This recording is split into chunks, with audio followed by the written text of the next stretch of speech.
So the other day, I finally take my daughter to the local library so she can get herself a library card. And what does she get with it?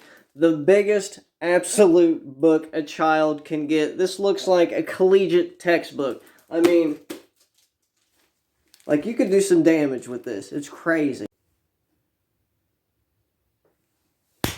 What is up, folks? Welcome back to Ever So Slight. Jorge Anito here. Thanks for stopping by once again. Welcome back.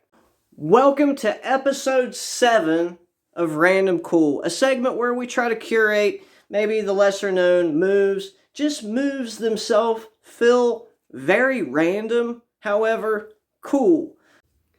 Coming in at number 5 is a single card turnover. I tried to originally develop this into a double. I can't do it. Maybe you can. If so, let me know. I'd like to hear what you have to say. However, as it stands, I think it's a pretty cool single card turnover. Just a way to turn over the top card, and it looks, yeah, just like that.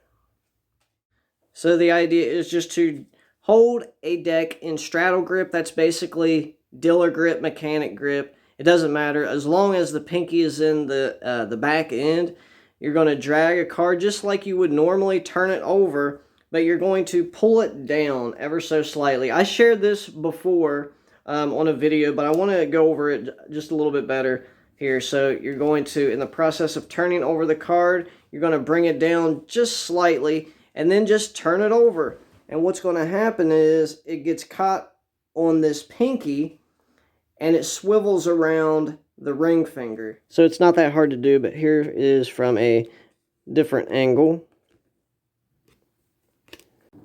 Coming in at number 4 is a way to load a card onto a packet of whatever you're doing. Think of maybe something like an invisible deck, right? Where you have, where you show 4 cards very singly, right? And then you need to load a 5th card, which in that process I've already done. This is something that I learned from Justin Miller, and so he does it a little bit differently. However, yeah, let's go ahead and get into that. And again, so in the action of just squaring up these few cards, you're going to pop up a card and then very quickly go into the squaring action. That's how Justin Miller does it. I like to do the load and then I swivel straight upwards with the deck and then do it like so. So one last time from a different angle. Yeah, in the action of just coming over here with these cards to square everything up, you're going to pop one card up along with it. I like to swivel the deck up like this and then hit it. I don't know, or you could just leave the deck like this, how Justin does it. It's really up to you. But it's just as simple as just learning to pop a card up and swoop it up with the others along the way, right?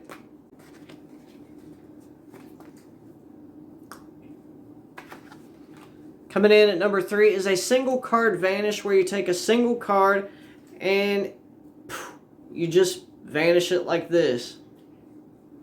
So it's nothing hard to do. Essentially all I'm doing is that right there, right? So this is like a lapping vanish. Usually something like this is done when you're sat at a table. It's great on film, but yeah, it's just like you're coming over with the other hand to cup the card together like so, and then yeah, you just use your index finger to kick it downward just like this. I originally saw this from Jeremy Griffith, I believe. I'm not sure. But anyway, yeah, it looks... And then I like to kind of rub my hands and do this number, because then it still gives the illusion that maybe I'm hiding the card up here somewhere, or maybe down below my hand. And then I start to revolve my hands and show that it is actually clean. And coming in at number 2 is another vanish that looks a little something like that. Yeah.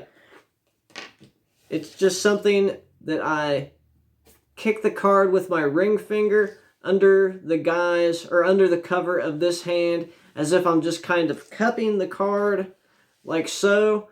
That hides this ring finger from kicking the card into my lap, right, essentially, right? Because I don't want them to see any movement, right? I just want them to see I'm coming in, supposedly, and just placing my hands on the card, rubbing away, and that's it. It's really just as simple as...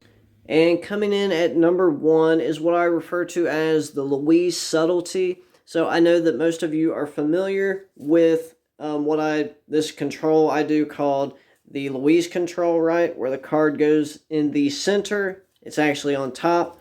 And we all know I've taught this a few different times. So when I swing the card as if I'm just going to swing it in the deck, it gets swung right on top. And my ring finger is inserting itself into the gap and just pulling out one card, right? And then my hand comes away, and that's that. But I've realized along the way that something else that I've added to it, well, this looks better right here, right? And then I could push the card in and show the card is on top. This gives the illusion that I'm placing the card in, and the card is not leaving my fingers the entire time, right? So it looks like, yeah, my fingers don't leave the card the entire time. So what happens here is I do the Louise control, I pull out the card, and then I come over with the indifferent card as if I've been holding it the entire time, and it's been completely switched out. So in real time, what this looks like is we'll take the king, we're going to put it right in the center, and I want you to see the very last minute that this card goes in, right?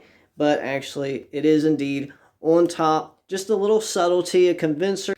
Alright, my friends, that's going to do it. I appreciate you watching, checking it out.